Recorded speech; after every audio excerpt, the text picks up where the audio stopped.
Hey everybody, thanks for joining us here on 9 News Watch. I'm Chris Bianchi. We're outside Food Bank of the Rockies, one of its main distribution centers here on the east side of Denver. And we'll be joined by Aditi Desai here from Food Bank of the Rockies in the next few minutes. But you might notice I'm wearing short sleeves. It is November the 23rd. It's 2 days before Thanksgiving. This is really weird. This is part of this exceptional weather pattern that we've had for the last little while. And folks, this is not going away anytime soon. So for today, already in the low 60s here in Denver, we're rising up into the upper 60s under mostly sunny skies here in Denver. So a continued gorgeous fall weather day. But again, it still hasn't snowed here in Denver. It's our latest first measurable snowfall on record for us here in Denver. We don't really have any inkling of that anytime soon. That said, tomorrow we do cool back down. We'll be down into the mid 40s for us here into the Denver area. So it does cool back down. It'll actually feel like it's late November and we're almost here to Thanksgiving, but we do have the slightest of chances for seeing some snow here in Denver. I'd call it about a 10, maybe 15% shot that we see some snow here tomorrow afternoon, probably tomorrow night.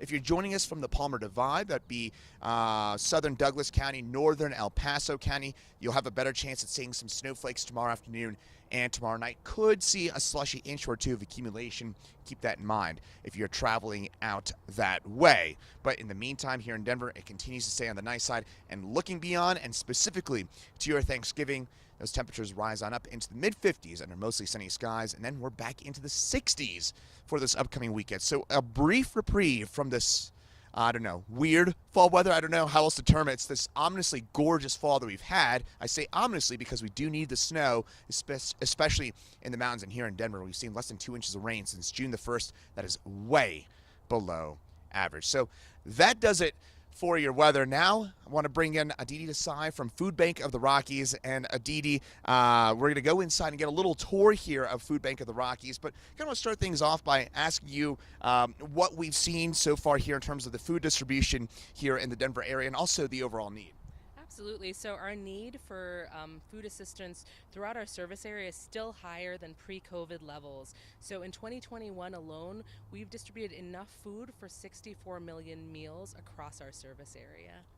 That's a lot. And again, we're going to go inside here.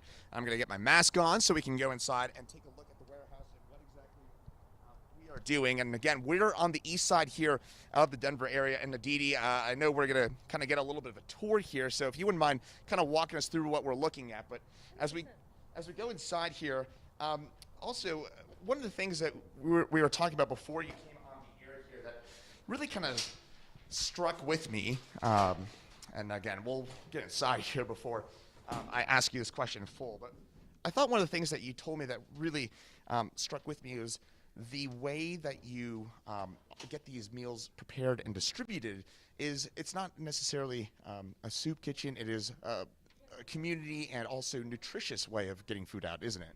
Absolutely. So a lot of the work we do is ensuring that we're distributing food that any of us would want to eat ourselves, right? So we want to put good, nutritious, fresh food on tables.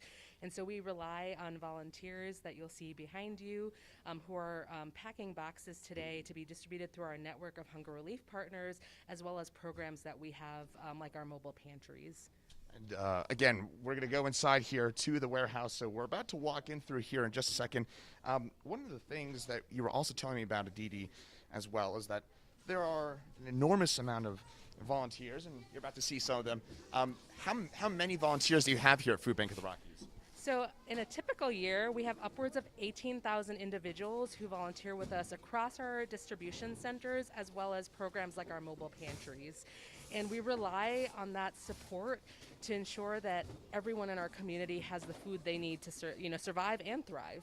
18,000 volunteers. So that's an enormous amount. By the way, you can now see some of those here at Food Bank of the Rockies.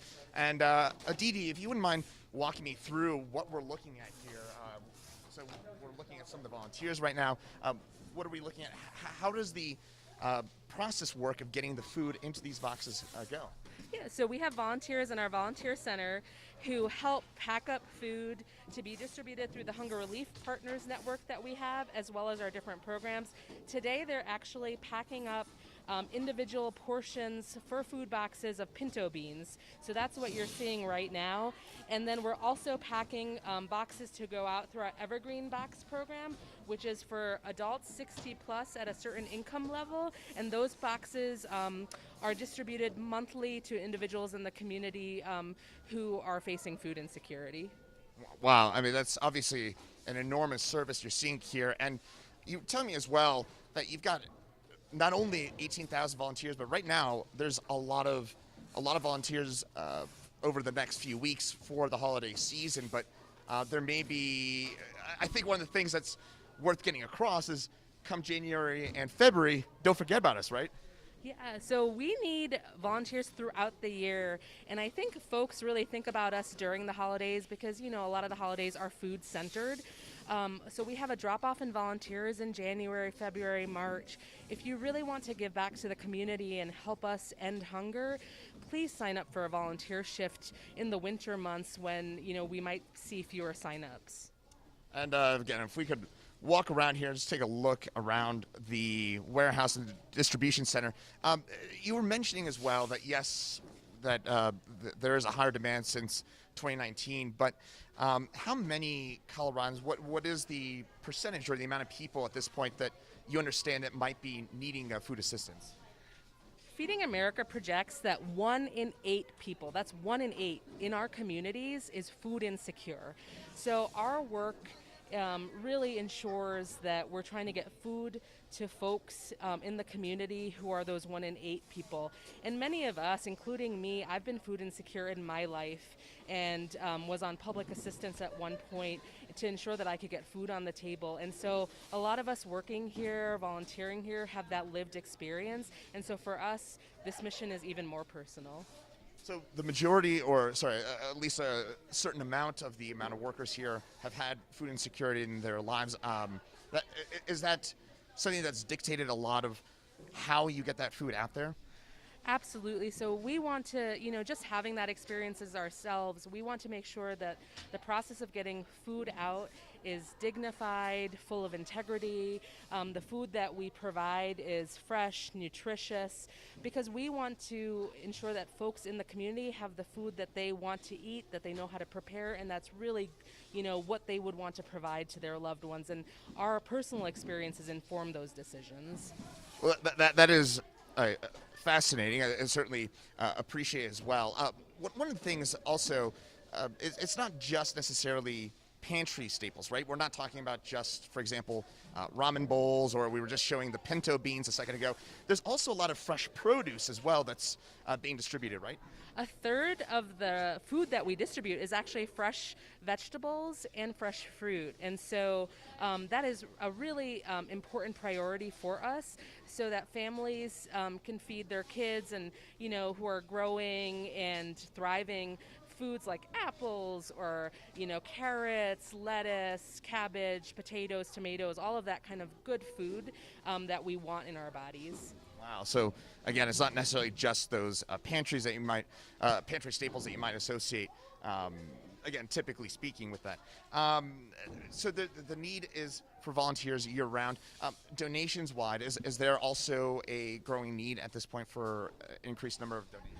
You know, we're paying more for items like canned fruit, vegetable oil than we were the same time last year. We're paying 25% more right now for freight. And so the need for donations is really high right now, and any financial gift can support Food Bank of the Rockies. As little as $1 helps us distribute enough food for 4 meals. Wow. So $1, enough food for 4 meals. One thing I've noticed here as well, just kind of taking a look around, is that there's quite a few children here, or what appear to be kids, you know, maybe 9, 10-year-olds. How old do you have to be to volunteer here? Anyone who is 8 and above can volunteer with Food Bank of the Rockies. Any person who is below the age of 16 does need an adult or caregiver with them. Okay. So looks like here, and this, pardon me, this might look like to me like a Girl Scout troop, right? Yeah, we have Girl Scouts volunteering here today. I think it's part of a service project, and we're so appreciative to have young people with us being exposed to this type of good community-centered work. One thing is we're looking at a lot of the food here that's being brought in. One thing that you were telling me before we came on that struck me as quite interesting and not a great way here, but inflation has affected y'all as well, right? I mean, obviously, that may be driving the need, but also it's increasing your food price as well, right?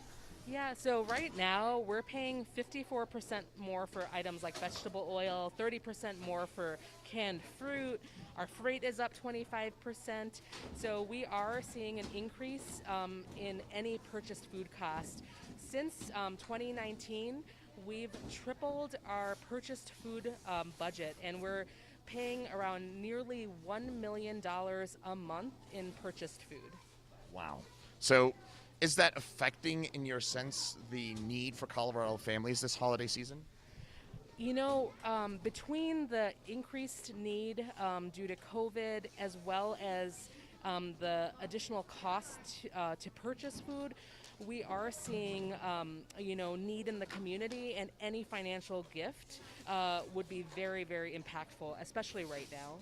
So, to maybe summarize here, those top two ways you can really help out. One, well, you're looking at it. It's the volunteers, obviously, and there's great to see so many of them, and you have, as you mentioned, quite a few of them through the holiday season. So one's volunteering, and then the other way is donating as well, right? Those are the top two ways you can help. Absolutely. I mean, if you really want to give back to your community, a financial gift or volunteering your time are invaluable in supporting the mission of ending hunger in our communities. And how do you donate?